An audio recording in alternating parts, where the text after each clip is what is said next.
Yeah. And just back on to sort of, I suppose you move, one of the benefits of moving to Loughborough is that you're around such high level swimmers all the time and you can learn from them. Mm, Has that been the case in your events, particularly with racing? Because in the UK over the last 10 years, in the 400 IM, you've had Hannah Miley, you've had Abbie Wood, and yeah. in the 200, obviously, you've had Siobhan Marie O'Connor. Do you think that racing these girls consistently over a course of many years can only have Mm. improved you? Yeah, definitely. Like, I think it's one of the strongest events for women. Like, Siobhan's obviously Olympic silver medalist. Amy and Hannah are both Commonwealth champions. They're all British record holders. Like, they were the best. And like for so many years, like it was just me coming third and just trying to like itch closer to them every year.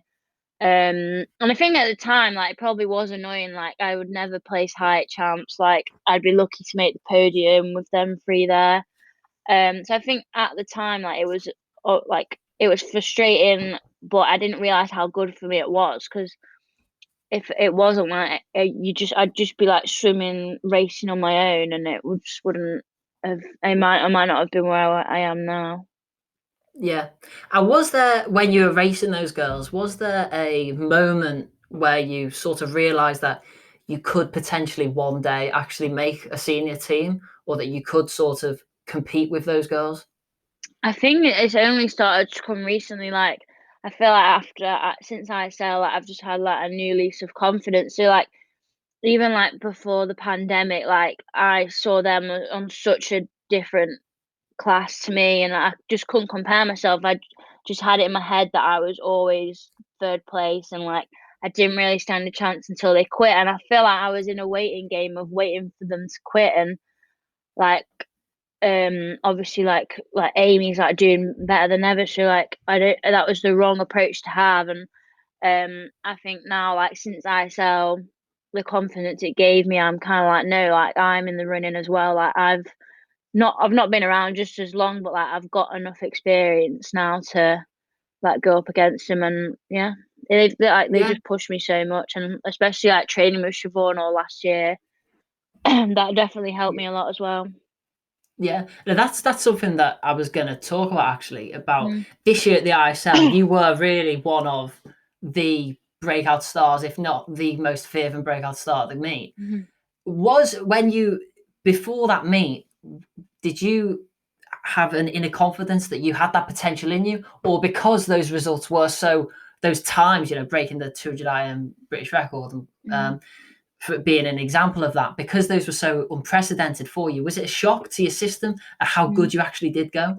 Yeah, like it was the biggest shock I've had in my swimming career. Like honestly, like I did not see it.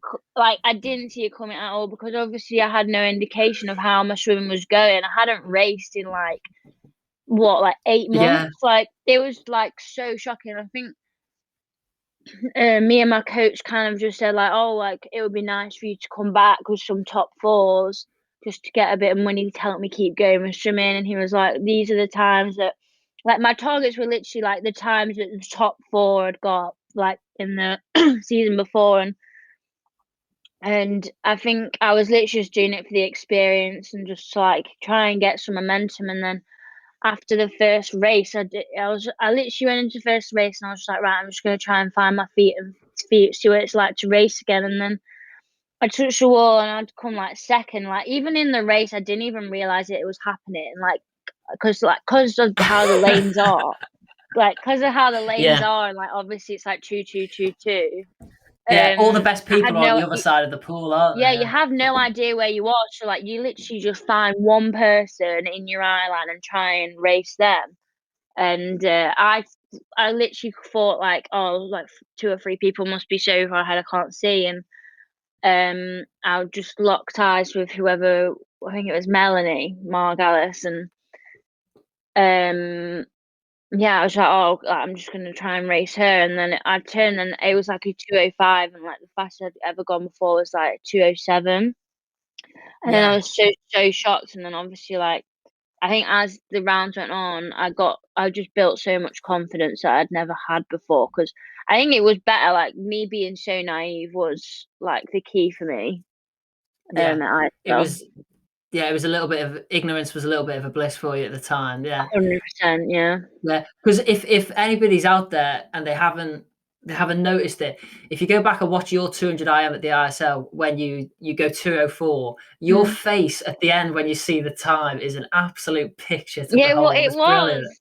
Yeah, like, I remember after the first round, um, someone messaged me like, "Oh," like, obviously joking, like, it was a friend, and he was like, "Oh, like, 204, like, is a British record, like, you're on to that," and I was like, "No, like, I've just got a 2-second PB, like, I'm not an age grouper anymore, I'm not gonna do that kind of thing," and it just had, like, I think it was just a gaining confidence and, like, ready to race and, like, just chase the time, and yeah, it was, Yeah, like, exciting for me, yeah.